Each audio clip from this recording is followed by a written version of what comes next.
Olha só, o André Mendonça não tirou o recesso jurídico, né? Vocês sabem, o STF está nesse momento em recesso. Aliás, diga-se de passagem, uma das boas coisas que tem um juiz na carreira de juiz é que, além das férias normais, que todo mundo que trabalha tem direito pela CLT, né, 30 dias de férias, além disso, eles têm também o recesso, né? Essa época do ano, ninguém trabalha no judiciário brasileiro, tá todo mundo de férias, olha que maravilha, né? Só que o André Mendonça não saiu de férias. Aliás, nenhum ministro do STF saiu de férias, olha que coisa curiosa.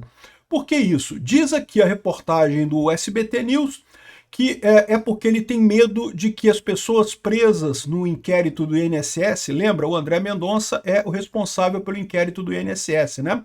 Ele temia que durante o recesso alguém soltasse alguém lá, né? Para você ver como é que está o nível de confiança do pessoal lá dentro do STF. Não era assim antes não, tá? Antigamente o pessoal tirava o recesso mesmo e a responsabilidade ficava ou com o presidente da corte, que hoje é o Fachin, ou com o vice-presidente, que hoje é o Alexandre de Moraes. Mas aí o André Mendonça decidiu não fazer isso.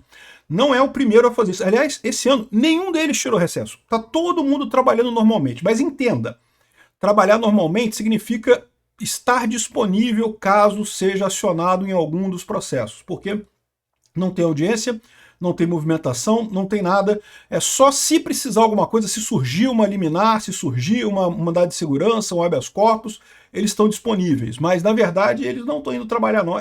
Não deixa de ser férias também, né? Agora, olha que coisa, né? Porque é falta de confiança, né? Antigamente o pessoal saía, tudo entregava tudo na mão do presidente do STF, do vice-presidente do STF, mas agora. E quem começou essa história foi o Alexandre de Moraes em 2020. Vamos entender essa história aqui. Eu sou Peter Turguniev, esse é o canal Ancapso e essas notícias foram sugeridas por Peter só tem 8 filhos por falta de tempo, Magnata Offshore e várias outras pessoas. Obrigado aí ao pessoal que sugeriu notícias lá no nosso site, no visãolibertaria.com. E obrigado a você que está assistindo o nosso vídeo. Se você gosta do nosso conteúdo, por favor, deixe o seu like, se inscreva aqui no canal, né? Há uma coisa curiosa nessa manchete aqui do SBT. André Mendonça deixa de tirar o recesso para evitar liberdade de presos por fraude no INSS. A gente sabe que o André Mendonça é o relator do processo do pessoal do INSS, mandou prender um monte de gente em dezembro. E é lógico, tem muita gente que fica lá em Brasília de olho no recesso, porque no recesso o juiz titular sai, né, da posição e as pessoas podem fazer pedidos e aí vai cair no juiz substituto, no caso do STF, cai no Fachin, ou então no vice, no Alexandre de Moraes. E aí, eventualmente, pode-se conseguir alguma coisa diferente, né? Vocês lembram quando o Lula estava preso e daí, num recesso deles, o Sérgio Moro saiu em recesso e daí um advogado entrou com habeas corpus lá no meio do recesso e aí caiu num outro juiz auxiliar que foi lá e deu a liberdade para o Lula, não sei o que lá. Eles conseguiram reverter a coisa toda, né? Acabou que o Lula não foi solto, mas usaram esse truquezinho. E eu tenho certeza que tinha muita gente lá em Brasília implicada com esse negócio do INSS, vocês sabem, muita gente que está diretamente ligada no INSS e muita gente que tem muito interesse nas pessoas que estão ligadas no INSS. Por quê? Porque quanto mais tempo o careca do INSS fica preso, maior é a chance dele fazer uma delação premiada, né? Quanto mais tempo as coisas vão correndo nessa investigação, pior fica para o resto da galera que está envolvida nisso daí, mas que ainda não foi colocada no processo. Ainda não acharam ligações com esse pessoal, né? Então o André Mendonça achou melhor não sair. Mas o curioso é por que botaram o André Mendonça especificamente, porque, de novo, todos os ministros do STF fizeram a mesma coisa. Nenhum saiu de recesso esse ano. Estão todos ainda, em tese, trabalhando, né? Ou seja, de novo, trabalhando no sentido que eu falei. Não é que eles estão indo lá no STF, não. Não é que eles estão trabalhando mesmo de verdade. Eles continuam de férias. Mas se tiver alguma coisa, eles vão ser acionados e tem que responder e coisa e tal. Não vai cair para os substitutos no caso, né? Essa história toda começou lá em 2020 aqui, ó. Matéria de 2020, 20 de dezembro de 2020. Ministros do STF se recusam a sair de férias e esvaziam poderes de Fux no plantão. Então, lá em 2020, o Fux era o presidente do STF, para quem não lembra dessa história, né? Pelo menos 4 ministros do STF se recusaram a sair de férias. Foi a primeira vez que isso aconteceu. Até aqui, todo ano no recesso, os ministros saíram de férias. Não tinha porquê. O STF era um lugar harmônico, era um lugar que todo mundo confiava em todo mundo, que não tinha problema, né? Mas aí o Marco Aurélio Mello, o Gilmar Mendes, o Ricardo Lewandowski e o Alexandre de Moraes comunicaram à presidência do STF que vão continuar despachando durante o recesso. Ou seja, de novo, aconteceu a seguinte situação. Não é que eles estavam trabalhando de verdade, entendeu? Não, eles estavam curtindo a vida, estavam passeando e coisa e tal. Mas a questão é que eles né, continuaram responsáveis pelos processos. Caso contrário, esses processos iriam para o Fux. E aí eles temiam que o Fux pudesse dar uma decisão, pudesse aceitar um habeas corpus, pudesse aceitar uma medida de segurança, enfim, pudesse dar algum encaminhamento nesses processos que não era de interesse deles. Isso daqui mostra que são processos puramente políticos que eles estavam interessados. Por quê?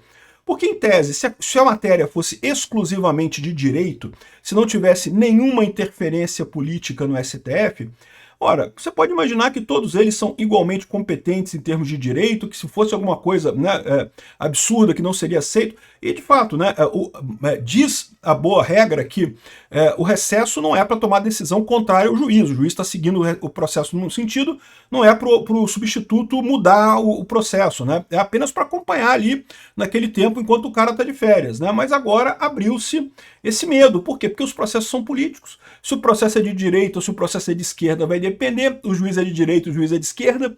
Entendeu o problema da história? O STF era para ser um tribunal isento, era para ser um tribunal que não tem lado, né, que simplesmente aplica a lei conforme ela está lá. Mas já fugimos disso há muito tempo. Isso aqui ó. Essa é a primeira vez, pelo menos nos últimos 15 anos, que um número tão grande de ministros decide manter atividade de trabalho em pleno recesso. Na prática, o movimento esvazia os poderes do Fux ao longo das próximas semanas até a retomada das atividades regulares do STF em fevereiro, né? Integrantes da corte ouvidos pela reportagem viram no movimento uma nova retaliação contra o ministro. O temor dos interlocutores de Fux é com o destino de um habeas corpus apresentado por um grupo renomado de advogados, cujo efeito poderá levar à soltura de criminosos condenados e presos no país, uma ofensiva contra Fux. Os criminalistas querem derrubar a liminar do magistrado que suspendeu por tempo indeterminado a implementação do juiz de garantias, né? Então havia essa coisa toda do juiz de garantias que tinha sido implementada na época e havia aí esse questionamento, o pessoal eminentemente um material político, né? Então já havia essa briga então entre o grupinho, Marco Aurélio Mello, Gilmar Mendes, Lewandowski e Alexandre de Moraes, que é a galera da centro-esquerda lá no STF, contra o Fux, né? E foi a primeira vez que teve isso em grande número. A partir daí, a partir deste ano de 2020, todos os anos um grande número de juízes ficou no recesso. Praticamente todos. Aqui, ó, no último ano, 2024, então, no último ano antes desse, né, evidentemente, né? Ano passado foi 2025, de 2025 para cá, ficaram todos, 100%, todos os 10, né?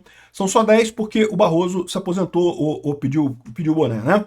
Tá aqui, ó, em 2024 para 2025, o plantão vai ficar por conta do presidente, não sei o que lá, mas Alexandre de Moraes, André Mendonça, Gilmar Mendes e Dias Toffoli vão continuar trabalhando ali, né? E também o Cristiano Zanin e o Flávio Dino também se manterão em atividade. Ou seja, praticamente todo mundo ficou também no recesso. E agora, este ano, todo mundo ficou no recesso. Ninguém saiu do recesso. Virou totalmente partidária a coisa, todo mundo quer defender os seus processos lá. É muito triste isso, tá? Porque, de novo, não era para ser assim que a coisa deveria funcionar. O STF deveria ser um órgão técnico, não deveria ser um órgão político. Por que o STF se corrompeu tanto? A minha explicação eu já dei para vocês em outros vídeos.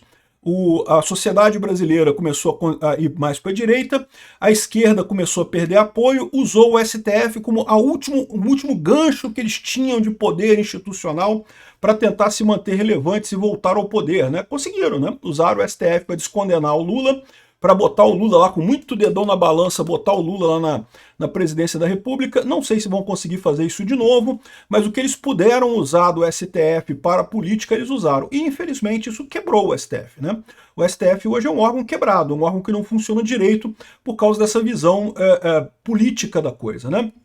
Eu fico feliz que o André Mendonça tenha ficado para tomar conta do caso lá do INSS, porque vocês sabem, esse é um processo que toca muito a gente da direita. Por quê? Porque a maior parte desse pessoal que vai ser acusado do INSS, o pessoal que já está preso, o pessoal que ainda vai ser afetado por essas prisões do INSS, é principalmente o pessoal da esquerda. Então, lindo de morrer que isso aconteça dessa forma. E outra possibilidade também da matéria aqui é que pode ser que aconteça, né? Quem sabe não acontece alguma ação policial ainda em janeiro agora, né? Para a gente ter uma alegria a mais, né? Porque, em tese, esses processos que estão no STF agora só voltam a andar depois da volta do recesso, que vai ser em fevereiro. Mas, de repente, tem alguma ação para sair aí, né? Ia ser divertido isso, ia ser bacana ter mais uma açãozinha do INSS agora em janeiro, né?